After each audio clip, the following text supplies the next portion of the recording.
그 남자를 처음 만난 날, 저는 전혀 몰랐습니다. 그와의 만남이 제 인생을 완전히 바꿔놓을 거라는 걸요. 그리고 언젠가 제가 그를 지키기 위해 모든 걸 걸게 될지도 몰랐습니다. 처음엔 정말 평범한 밤이었습니다. 저는 홍대 근처 작은 카페에서 일했습니다. 크지도 화려하지도 않은 곳이었지만 따뜻한 조명과 커피 향이 좋은 곳이었죠. 제 삶도 그 카페와 비슷했습니다. 조용하고 단순하고 특별할 것 없는 일상. 아침에 일어나 출근하고 하루 종일 커피를 만들고 늦은 밤 집으로 돌아가 혼자 라면을 끓여 먹는 생활. 누군가는 지루하다고 했지만 저는 그런 삶이 좋았습니다. 적어도 그 전까지는요. 그날은 유난히 비가 많이 왔습니다. 마감 시간이 지나고 손님이 모두 떠난 뒤에도 빗소리는 점점 더 거세졌습니다. 저는 카페 문을 잠그고 처마 밑에 서서 한숨을 쉬었습니다. 하필 오늘 우산도 없네. 그때 누군가 제 옆으로 다가왔습니다. 고개를 들자 검은 우산 아래 한 남자가 서 있었습니다. 키가 컸고 짙은 색 코트를 입고 있었고 빗물에 젖은 머리카락이 이마에 조금 내려와 있었습니다. 그는 잠시 저를 바라보다가 아무렇지 않게 우산을 제 쪽으로 기울였습니다. 역까지 가는 길이면 같이 쓰죠. 낯선 사람이었지만 이상하게 그 말이 전혀 가볍게 들리지 않았습니다. 저는 잠시 망설이다가 작게 고개를 끄덕였습니다. 우리는 같은 우산 아래에서 말없이 걷기 시작했습니다.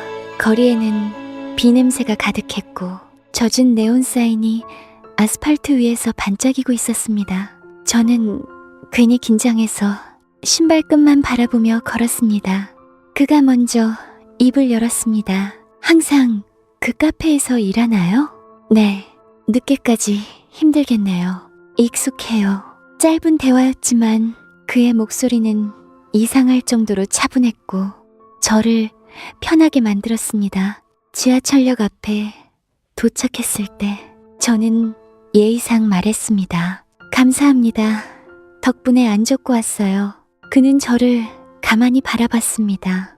그리고 낮은 목소리로 말했습니다. 또 만나겠네요. 그 말이 이상하게 오래 남았습니다. 보통 사람이라면 그냥 인사처럼 말했겠지만 그는 정말로 다시 만나게 될 걸 알고 있는 사람처럼 말했으니까요. 다음 날 그 남자는 정말 다시 나타났습니다. 카페 문이 열리고 익숙한 얼굴이 들어왔을 때 저는 순간 손에 들고 있던 컵을 놓칠 뻔했습니다. 그는 마치 아무 일도 없었던 것처럼 창가 자리에 앉았습니다. 아메리카노 한 잔 주세요. 그날부터 그는 거의 매일 카페에 왔습니다. 항상 같은 시간, 항상 같은 자리. 처음엔 그냥 우연이라고 생각했습니다. 하지만 우연치고는 너무 자주 마주쳤습니다. 이름은 지훈이라고 했습니다. 성도, 하는 일도, 어디 사는지도 그는 자세히 말하지 않았습니다. 이상하게도 그는 자신의 이야기를 잘 하지 않았습니다.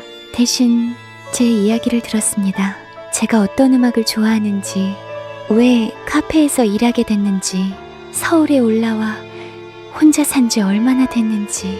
저는 원래 낯선 사람에게 말을 많이 하는 편이 아닌데 그와 있으면 이상하게 자꾸 말하게 됐습니다. 그리고 어느 순간부터 그가 카페 문을 열고 들어오는 시간이 하루 중 가장 기다려지는 순간이 되어 있었습니다. 하지만 그 남자에게는 분명 비밀이 있었습니다. 전화가 오면 늘 밖으로 나갔고 누군가와 눈이 마주치면 무심한 척 하면서도 주변을 한 번 더 확인하는 버릇이 있었습니다. 한 번은 제가 장난처럼 물었습니다. 혹시 영화에 나오는 사람처럼 뭔가 숨기고 있는 거 아니에요? 그는 아주 잠깐 웃었습니다. 그 미소는 예뻤지만 이상하게도 슬퍼 보였습니다. 숨기고 있는 건 맞아요. 그 말에 저는 웃으며 넘겼지만 그의 눈은 웃고 있지 않았습니다. 그때 알았어야 했습니다. 그 남자가 제 일상에 들어오고 있는 만큼 위험도 함께 들어오고 있다는 걸요. 며칠 뒤였습니다. 카페 마감을 마치고 나왔을 때 지훈이 골목 입구에 서 있었습니다. 집까지 데려다 줄게요. 괜찮아요. 가까워요. 그래도 오늘은 같이 가요. 그의 목소리는 평소보다 조금 단단했습니다. 우리는 나란히 걸었습니다. 비는 오지 않았지만 공기는 축축하고 차가웠습니다. 이상하게 그날 밤은 평소보다 거리의 소리가 멀게 들렸습니다. 골목 중간쯤 왔을 때 뒤에서 자동차 한 대가 천천히 멈췄습니다. 검은 세단이었습니다. 저는 별 생각 없이 지나치려 했지만 지훈의 걸음이 멈췄습니다. 그의 표정이 굳었습니다. 차 문이 열리고 양복을 입은 남자 둘이 내렸습니다. 그들은 우리 쪽으로 걸어왔습니다. 그 순간 공기가 바뀌는 걸 느꼈습니다. 지훈이 제 앞을 막아섰습니다. 먼저 가요. 네? 지금 바로. 저는 얼어붙은 채 그를 바라봤습니다. 무슨 일이에요? 그는 뒤도 돌아보지 않은 채 아주 낮게 말했습니다. 설명할 시간이 없어요. 집으로 가서 문 잠그고 오늘 밤은 절대 나오지 마요. 그 목소리는 제가 알던 지훈의 목소리가 아니었습니다. 부드럽고 조용한 사람이 아니라 늘 긴장 위에 서 있던 사람의 목소리였습니다. 남자들 중 한 명이 말했습니다. 오랜만입니다. 지훈 씨. 저는 본능적으로 지훈의 옆벌구를 바라봤습니다. 그는 대답하지 않았습니다. 대신 제 손목을 살짝 잡고 뒤로 밀어냈습니다. 가요. 그 순간 저는 깨달았습니다. 이 남자는 제가 알고 있는 사람의 전부가 아니었습니다. 저는 결국 뒤돌아뛰기 시작했습니다. 몇 걸음 가지도 못했는데 뒤에서 무언가 부딪히는 소리가 들렸습니다. 심장이 미친 듯이 뛰었습니다. 집에 도착해 문을 잠그고도 손이 계속 떨렸습니다. 그리고 1시간 뒤 휴대폰에 뉴스 속보가 떴습니다. 무심코 화면을 열었다가 저는 그대로 굳어버렸습니다. 기사 사진 속에 지훈이 있었기 때문입니다. 제목은 짧고 차가웠습니다. 대형 금융비리 사건 핵심 참고인 실종. 저는 기사를 끝까지 읽지도 못했습니다. 핵심 참고인, 실종, 수사망. 제 머릿속에서 그가 우산을 기울여주던 밤과 조용히 웃던 얼굴이 그 단어들과 도무지 연결되지 않았습니다. 그날 밤 저는 거의 한숨도 못 잤습니다. 다음날 아침 출근길 내내 누군가 저를 보고 있는 기분이 들었습니다. 카페에 도착했을 때 사장님이 말했습니다. 어제 너 찾는 사람 왔었어. 순간 심장이 철렁 내려앉았습니다. 누구요? 정장 입은 남자였는데 네가 언제 출근하는지 물어보더라. 이상해서 그냥 모른다고 했어. 저는 애써 태어난 척했지만 손끝이 차갑게 식어갔습니다. 점심쯤 되었을 때 모르는 번호로 문자 한 통이 왔습니다. 오늘 밤 10시 카페 뒤편 골목. 혼자 와요. 발신자 이름은 없었습니다. 저는 바로 지웠다가 다시 휴지통에서 복구했습니다. 이런 문자를 무시해야 한다는 건 알았습니다. 그런데도 제 마음 한쪽은 혹시 지훈일지도 모른다고 말하고 있었습니다. 결국 저는 갔습니다. 밤 10시 카페 뒷골목은 조용했습니다. 가로등, 불빛 아래 한 사람이 서 있었습니다. 지훈이었습니다. 저는 그를 보자마자 화가 나야 하는지 반가워해야 하는지 알 수 없었습니다. 도대체 누구예요? 제 목소리는 생각보다 떨렸습니다. 그는 한동안 말이 없었습니다. 그리고 천천히 말했습니다. 당신을 이런 일에 끌어들이고 싶지 않았어요. 이미 끌어들였어요. 그 말이 나오자마자 제 눈시울이 뜨거워졌습니다. 그는 한 걸음 다가왔지만 곧 멈췄습니다. 뉴스에 나온 것처럼 내가 나쁜 사람일 거라고 생각해요? 저는 쉽게 대답할 수 없었습니다. 사실 저는 아직도 그를 믿고 싶었습니다. 그게 더 무서웠습니다. 그럼 말해줘요. 도대체 무슨 일이에요?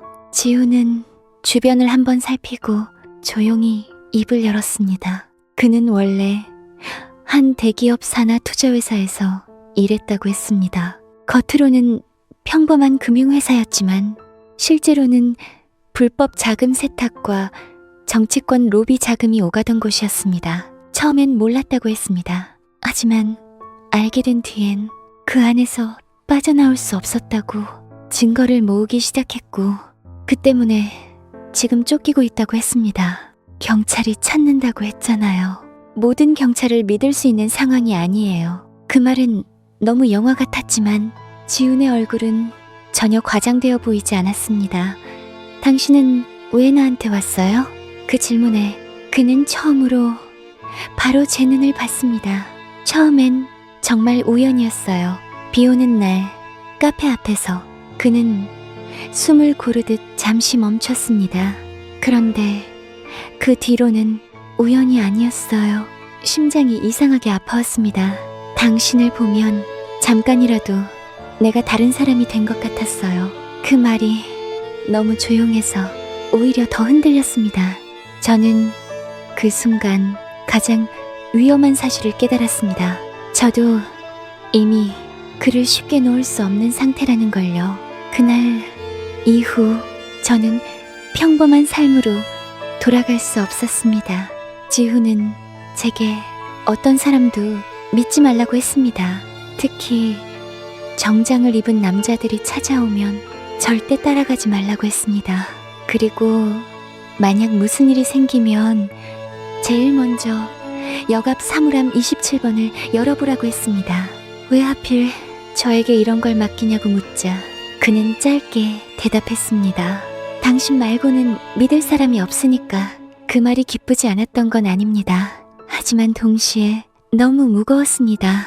며칠 동안 지훈은 나타나지 않았습니다. 대신 누군가 제 주변을 맴돌았습니다. 출근길에 같은 차가 보였고 집 앞 편의점에서도 낯선 남자가 저를 힐끗거리며 지나갔습니다. 불안이 커질수록 저는 오히려 지훈의 말을 믿게 됐습니다. 그리고 결국 사건은 제가 생각한 것보다 훨씬 빨리 터졌습니다. 어느 날 밤 퇴근하고 집에 올라가려는데 엘리베이터 앞에 한 남자가 서 있었습니다. 처음 보는 얼굴이었지만 그는 제 이름을 알고 있었습니다. 서윤 씨 맞죠? 저는 대답하지 않았습니다. 그 남자는 아주 정중한 미소를 지었습니다. 잠깐 이야기만 하죠. 지훈 씨 일 때문에요. 순간 머릿속이 하얘졌습니다. 전 모르는 일인데요. 정말 모를까요? 그는 천천히 제게 다가왔습니다. 저는 뒤로 물러섰습니다. 바로 그때 복도 끝에서 낮은 목소리가 들렸습니다. 거기서 손때 지훈이었습니다.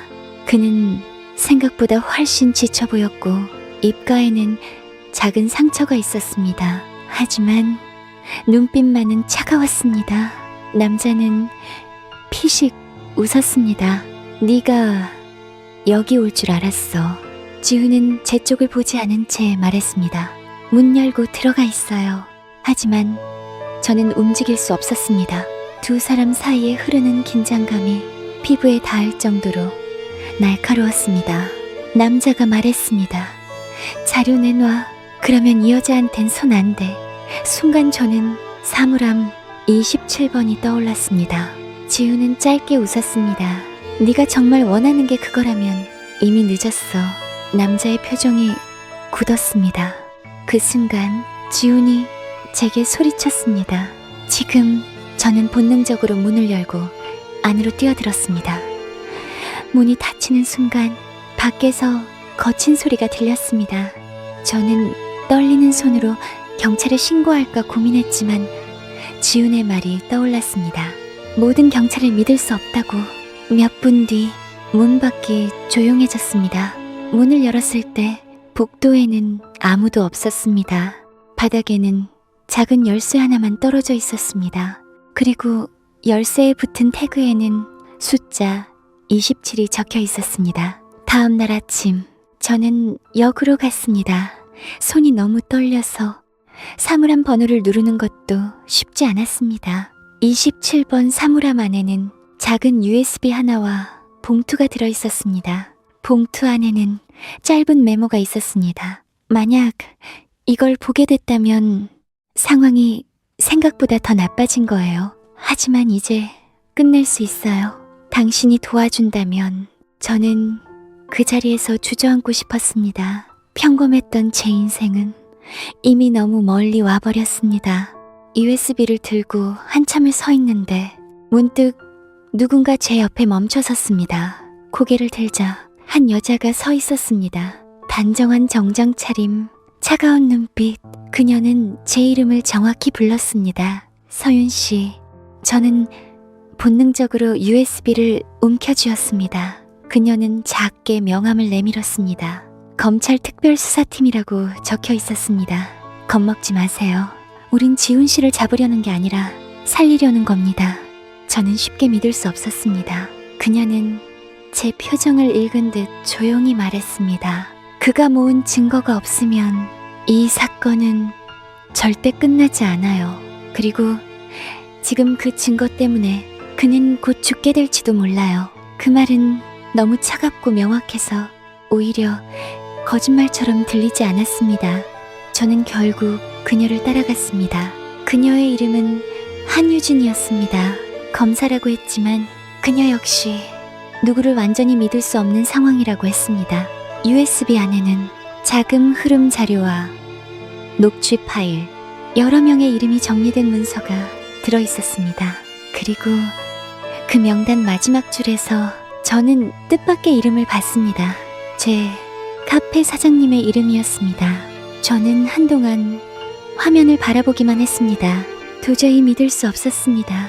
사장님은 늘 친절했고 제가 아플 때 죽도 끓여주는 사람이었습니다. 유진은 담담하게 말했습니다.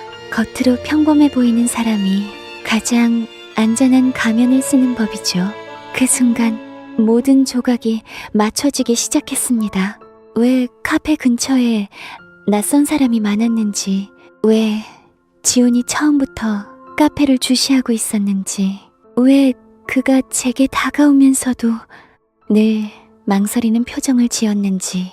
처음부터 문제의 중심은 제 일상 가장 가까운 곳에 있었던 겁니다. 그날 밤 카페는 평소처럼 조용했습니다. 사장님은 아무 일도 없다는 듯 미소를 지으며 말했습니다. 오늘 피곤해 보인다.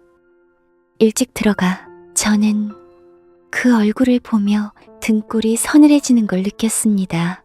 그 사람이 저를 얼마나 알고 있었을까. 지훈과 제가 함께 있는 걸 언제부터 봤을까. 마감을 마치려던 순간 사장님이 조용히 말했습니다. 지훈 씨는 아직 연락 없니? 저는 그 자리에 얼어붙었습니다. 그는 커피잔을 닦으며 아주 부드럽게 미소 지었습니다. 좋은 사람 같던데 괜히 위험한 일에 엮이면 안 되잖아. 그 말은 걱정처럼 들렸지만 제겐 경고처럼 들렸습니다. 그날 밤 저는 카페를 나서자마자 유진에게 연락했습니다. 그리고 3시간 뒤 우리는 카페와 회사 서버를 동시에 압수수색하기 위한 작전을 준비하고 있었습니다. 문제는 지훈이었습니다. 그는 여전히 연락이 닿지 않았습니다. 증거는 준비됐지만 핵심 증언 없이 움직이면 윗선 중 일부는 빠져나갈 수 있다고 했습니다. 유진은 말했습니다. 그를 찾는 게 먼저예요. 저는 울었습니다. 어디에 있는지 짐작도 안 가요. 그때 유진이 저를 바라봤습니다. 아니요, 당신은 알고 있을지도 몰라요. 저는 이해하지 못했습니다. 그녀는 조용히 덧붙였습니다. 사람은 진짜 믿는 사람에게만 도망칠 장소를 보여주거든요. 그 말이 끝나자마자 제 머릿속에 한 장면이 떠올랐습니다. 예전에 지훈과 함께 걸을 때 그가 한번 멈춰서서 한강이 내려다 보이는 오래된 건물을 가리킨 적이 있었습니다. 가끔 세상이 너무 시끄러우면 저기서 강만 보고 싶어져요. 그때는 그냥 지나가는 말인 줄 알았습니다. 하지만 그곳은 그가 유일하게 스스로에 대해 말한 장소였습니다. 우리는 곧장 그곳으로 향했습니다. 낡은 건물, 옥상 문을 열자 차가운 바람이 얼굴을 때렸습니다. 그리고 그곳에 지훈이 있었습니다. 난간 옆에 기대어 앉아 있었고 셔츠 한쪽은 피에 젖어 있었습니다. 저는 거의 뛰어가다시피 그에게 갔습니다. 미쳤어요? 이런 상태로 왜 여기 있어요? 그는 저를 보더니 아주 약하게 웃었습니다. 올 줄 알았어요. 화가 나고 안심되고 슬퍼서 눈물이 날 것 같았습니다. 유진이 빠르게 상황을 확인했고 우리는 그를 데리고 내려가려 했습니다. 그런데 바로 그때 아래층에서 발소리가 들렸습니다. 사장님이 이끈 사람들이 이미 우리를 따라온 겁니다. 지훈이 힘겹게 일어섰습니다. 여기서 끝내자. 그의 목소리는 지쳐 있었지만 이상하게 흔들림이 없었습니다. 유진은 무전을 잡았고 저는 뒤로 물러났습니다. 곧 좁은 옥상에서 숨막히는 대치가 시작됐습니다. 사장님은 더 이상 다정한 얼굴의 카페 사장이 아니었습니다. 그는 천천히 박수를 치며 말했습니다. 결국 여기까지 왔네. 저는 그 목소리를 듣는 순간 정말 무서운 건 칼이나 총이 아니라 익숙했던 사람이 낯선 얼굴로 변하는 순간이라는 걸 알았습니다. 사장님은 저를 보며 웃었습니다. 넌 그냥 조용히 커피나 만들었으면 됐는데. 지훈이 제 앞을 막아섰습니다. 그만해. 넌 끝났어. 사장님이 손을 들자 뒤에 있던 남자들이 움직였습니다. 그 다음은 너무 빠르게 일어났습니다. 유진의 팀이 옥상으로 들이닥쳤고 고함 소리와 발소리, 차가운 바람과 금속 부딪히는 소리가 한꺼번에 뒤섞였습니다. 저는 그 와중에도 지훈만 보였습니다. 그는 마지막 힘을 짜내듯 사장님이 떨어뜨린 파일을 발로 밀어 유진 쪽으로 보냈습니다. 그 안에는 USB에 담기지 않은 원본 서류와 서명이 들어있었습니다. 결국 그 서류가 사건을 완전히 뒤집었습니다. 사장님과 관련 인물들은 그 자리에서 체포됐고 회사 윗선까지 줄줄이 드러났습니다. 모든 게 끝난 것처럼 보였습니다. 하지만 진짜 끝은 그 다음에 왔습니다. 지훈이 제 앞에서 쓰러졌기 때문입니다. 병원 복도는 이상할 정도로 조용했습니다. 저는 밤새 의자에 앉아 수술실 불빛만 바라봤습니다. 이제 와서야 알 것 같았습니다. 제가 두려웠던 건 위험한 사건도 쫓기는 상황도 아니었습니다. 그가 사라질까봐 무서웠던 겁니다. 몇 시간 뒤 수술이 끝났고 다행히 목숨에는 지장이 없다는 말을 들었습니다. 그 말을 듣는 순간 다리에 힘이 풀려 그대로 주저앉았습니다. 며칠 후 지우는 병실 창가에 기대어 서 있었습니다. 얼굴은 아직 창백했지만 눈빛은 전보다 훨씬 편안해 보였습니다. 저는 한참 말이 없다가 겨우 입을 열었습니다. 처음부터 말했어야 했어요. 그는 고개를 숙였습니다. 알아요. 혼자 다 감당하려고 하지 말았어야죠. 그는 한동안 아무 말도 없었습니다. 그리고 천천히 말했습니다. 당신을 좋아하게 되면 안 된다고 생각했어요. 심장이 조용히 내려앉는 기분이 들었습니다. 그는 계속 말했습니다. 내 옆에 있으면 위험해질 테니까. 그런데도 자꾸 보고 싶었어요. 카페 문을 열고 들어갈 때마다 그 하루는 아직 망가지지 않았다고 느꼈어요. 저는 더 이상 참지 못하고 물었습니다. 그럼 이제는요? 그는 제 쪽으로 돌아섰습니다. 이제는 도망치고 싶지 않아요. 그 말이 끝난 뒤 병실 안에는 아주 짧은 침묵이 흘렀습니다. 저는 천천히 그에게 다가갔습니다. 그리고 처음으로 제 마음을 숨기지 않고 말했습니다. 나도 그래요. 그는 웃었습니다. 처음 보는 아주 편안한 웃음이었습니다. 창밖에는 그날 밤처럼 비가 내리고 있었습니다. 하지만 이상하게도 처음보다 덜 차갑게 느껴졌습니다. 사건이 끝난 뒤 제 삶은 완전히 달라졌습니다. 카페는 문을 닫았고 저는 한동안 일을 쉬었습니다. 뉴스에서는 연일 사건 이야기가 나왔고 지훈의 이름도 여러 번 언급됐습니다. 하지만 이번엔 도망치는 남자가 아니라 끝까지 증거를 넘긴 내부 고발자이자 핵심 증인으로 불렸습니다. 모든 것이 정리되기까지 생각보다 긴 시간이 걸렸습니다. 그래도 언젠가부터 저는 다시 평범한 아침을 맞이할 수 있게 됐습니다. 그리고 그 평범한 아침들 속에 지훈이 있었습니다. 어느 날 그는 예전처럼 우산 하나를 들고 제 앞에 섰습니다. 비가 내리고 있었습니다. 그는 아주 자연스럽게 말했습니다. 같이 갈래요? 저는 웃었습니다. 이번에도 여기까지예요? 그는 고개를 저었습니다. 아니요. 그리고 조용히 덧붙였습니다. 이번엔 좀 더 멀리. 저는 말없이 그의 우산 아래로 들어갔습니다. 돌아보면 모든 건 비 오는 밤에서 시작됐습니다. 그날 제가 우산을 거절했다면 제 인생은 훨씬 조용했을지도 모릅니다. 하지만 분명한 건 하나였습니다. 그 모든 위험과 두려움 속에서도 저는 그를 만난 걸 후회하지 않았습니다. 왜냐하면 그 남자는 제 평범한 삶을 망가뜨린 사람이 아니라 제가 얼마나 깊이 사랑할 수 있는지 처음 알게 해준 사람이었으니까요. 그리고 지금도 가끔 비가 내리는 밤이면 저는 처음 그가 했던 말을 떠올립니다. 또 만나겠네요. 그때는 몰랐습니다.